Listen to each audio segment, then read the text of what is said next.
सुप्रभात प्यारे बच्चों। हम लोग ने हार की जीत पाठ का पठन पाठन अभी तक किया।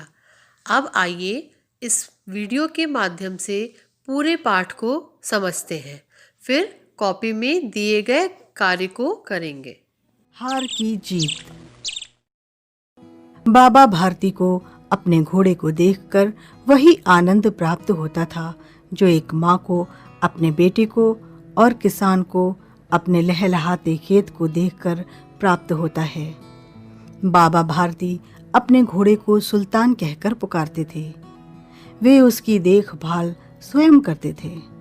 उनके घोड़े के समान सुंदर और बलवान घोड़ा इलाके भर में न था।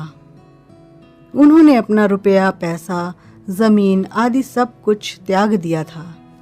वे गांव के बाहर एक छोटे से मंदिर में रहते थे। अपना पूरा समय पूजा पाठ और घोड़े की सेवा में बिताते थे। वे घोड़े की चाल पर लट्टू थे। प्रतिदिन सुल्तान पर चढ़कर 8-10 मील का चक्कर जरूर लगाते थे। उसी इलाके में खड़क सिंह नाम का एक प्रसिद्ध डाकू रहता था। उसका नाम सुनकर लोग थर थर कांपते थे। खड़क सिंह ने भी घोड़े की प्रशंसा सुनी तो वह बाबा भारती के घोड़े को देखने के लिए बेचैन हो उठा और एक दिन दोपहर में बाबा भारती के पास पहुंच गया। बाबा भारती ने पूछा, खड़क सिंह, क्या हाल है? कहो, इधर कैसे आ गए? आपके घोड़े सुल्तान की चाह इधर खींच लाई। बहुत प्रशंसा सुनी है उसकी। सुना है देखने में बहुत सुंदर है, खड़क सिंह ने उत्तर दिया। बाबा भारती खड़क सिंह को लेकर अस्तबल में पहुंचे। बाबा ने घोड़ा दिखाया तो खड़क सिंह घोड़े को आश्चर्य से देखता रह गया। उसने अपने जीवन में ऐसा सुंदर घोड़ा देखा ही न था। उसने सोचा कि ऐसा घोड़ा तो मेरे पास होना चाहिए। जाते जाते उसने बाबा भारती से कहा, बाबा जी, मैं यह घोड़ा आपके पास नहीं रहने दूंगा। यह सुनकर बाबा भारती डर गए। अब उनकी रात की नींद उड़ गई। वे रात दिन अस्तबल की रखवाली करने लगे।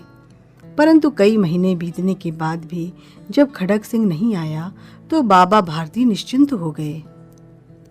एक दिन की बात है। बाबा भारती संध्या के समय घोड़े पर सवार होकर घूमने जा रहे थे। तभी उनके कानों में आवाज पड़ी, ओ बाबा, इस कंगले की बात सुनते जाना। बाबा भारती ने मुड़कर देखा। एक अपाहिज वृक्ष की छाया में पड़ा कराह रहा था। वे उसके पास पहुंचे और बोले, क्यों, तुम्हें क्या कष्ट है? अपाहिज बोला, बाबा, मैं दुखिया हूँ, मुझ पर दया करो।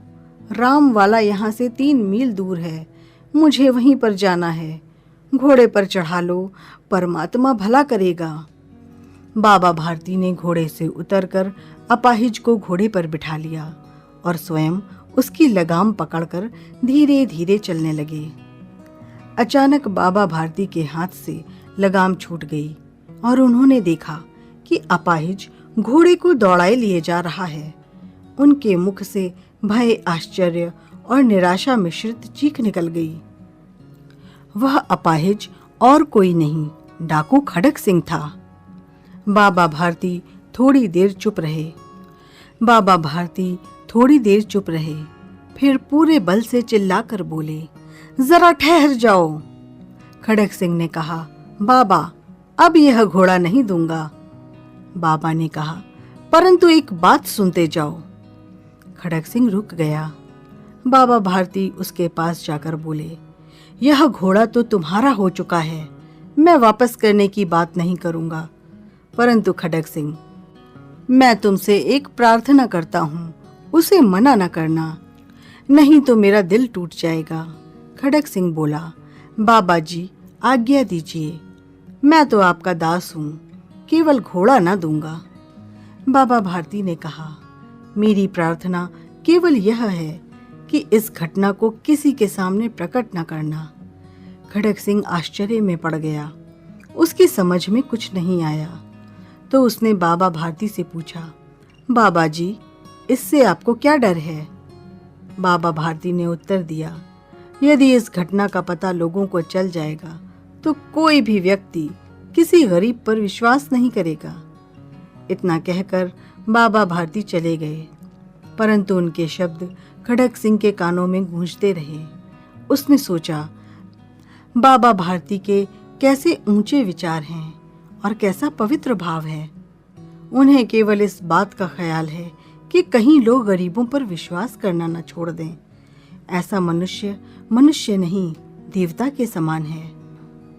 खड़क सिंह रात के अंधकार में बाबा भारती के मंदिर में पहुंचा।